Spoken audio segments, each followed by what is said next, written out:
Hi guys, and today we're going to look at the first evaluation question. So the question is, how does your product use or challenge conventions, and how does it represent social groups or issues? We're going to look at my own product I just made for the coursework, which was the opening sequence of Subject 17, and compare it to other films within the sci-fi genre. The first thing to do is look at my own media product, which was Subject 17. Our sequence is a sci-fi thriller and conforms to the classic genre conventions. The synopsis of our sequence follows a corrupt organisation who are carrying out a test on subjects by extracting memories. The company's boss is played by a woman who is running the test alongside the other scientists. The test subject is played once again by a female. The main component of our set was a large perspex box which encapsulated the subject, which is a common convention of many sci-fi films. The opening sequence is used to create suspense for the audience. I feel that me and my group achieved this through following some classic examples, which we'll have a look in the next couple of slides. So an important aspect of our planning before we made this media product was to look at the conventions found in the sci-fi genre. This is very important when you're, thinking about making your own film of this style, because you need to know what to include in order for the audience to immediately identify the type of film that you're trying to make. So I've listed a few conventions here. So we've got neon-coloured lighting, computer-based soundtrack or some ambient sounds, futuristic mise-en-scène, so this includes things like the set, the props, the costume, the location that you're set in. Some sort of unethical testing is normally seen. The narrative follows a good versus evil setup. Special effects are prominent. This is to give that futuristic feel, really, and there tends to always be some strong scientific links, and this is very prominent in our film, and it was sort of the basis that we surrounded Subject 17 on. On this slide, I've listed some Subject 17 conventions, things found in our own opening sequence. I hope that you'll notice some similarities between this slide and the last one, which really does show that we followed the classic conventions in our piece.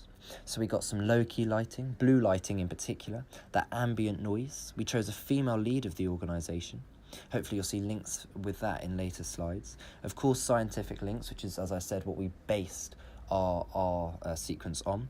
A conventional sci-fi set, and we use this through a large perspex box, as I've previously mentioned, and the narrative of good versus evil hopefully comes across very clearly in our sequence. On to our next slide, which is without a doubt the most exciting one on the PowerPoint, because it is time for some examples.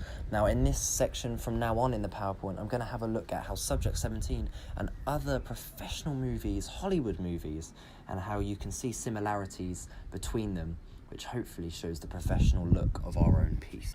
On to our first comparison, we have Subject 17 and Divergent, and in particular in Divergent, the fear simulation test that Trish is undergoing. So if we have a look on the right first at my own sequence, Subject 17, we see the lead of the organisation as female, which is also the same over here on the left in Divergent. Now, it's counter-typical to have a female leading the organisation in many films, but in particular, the sci-fi genre is actually seen as the stereotype nowadays to have the lead as female of these organisations. If we look at an example of mise-en-scène here, perhaps where they're different, is we have a look on the right here.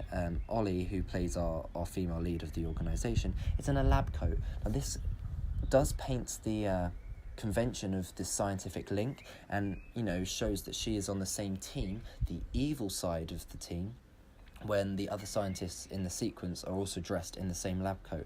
However, on the Divergent scene, we have her in a suit, which does paint more superiority, perhaps, to Trish in this fear simulation test.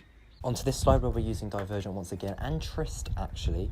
So here we can see she's almost been drowned in the water, and it shows that she's been encapsulated, and there's nowhere to go for her. And this is the narrative, which is replicated in my own sequence, where we see Olive, our lead, sort of being encapsulated again by this smoke. So although different things, water and smoke, the same principle is there. On our right, we can see Subject 17, and we see the lab coats again, which once again reinforces the mise-en-scène that of this sort of science lab which we're in, and that should come across clearly in most sci-fi films you see. Onto our third comparison, and we move to a different film that I'm comparing Subject 17 with now, which is Maze Runner.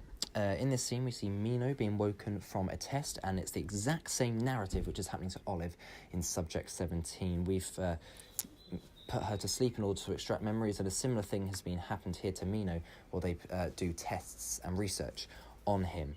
Now, a common narrative as well seen in the sci-fi genre is when these things go wrong, when good beats evil, and they wake up unexpectedly, and in both of these scenes, the test has to be ended, and, you know, something has gone clearly wrong for these scientists.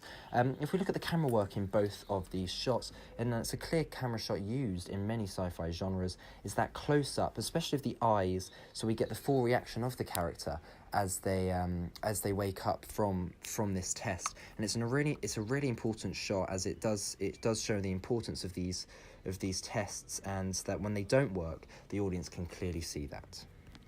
Now we move on to our fourth and final comparison, when we're still with the Maze Runner, but we're looking at a different character this time, of Jansen, who is sort of having a fight with fellow character Thomas, played by the incredible Dylan O'Brien. They're having a bit of a shootout here in this science lab, and this scene ends with him getting eaten by some zombies who break through the glass wall. If we look over to the right here, we have a clear shot in Subject 17 of Ollie, our lead protagonist, and the lead of the organisation, looking in at Olive, who is encapsulated in this box. But the main thing I wanted to look at here in the scene was the mise-en-scène, the lighting used in particular, which is not only common convention of these two films, but common in, you know, very many sci-fi films. And it's that blue lighting, these neon colours, which really, you know, give that illusion that we are in the science lab. And that's a clear thing we wanted to look at when we were using lights in our shoots, and we want to make sure they were low key lighting, low intensity, in order to give this illusion that it's dark and it's not a place you want to be.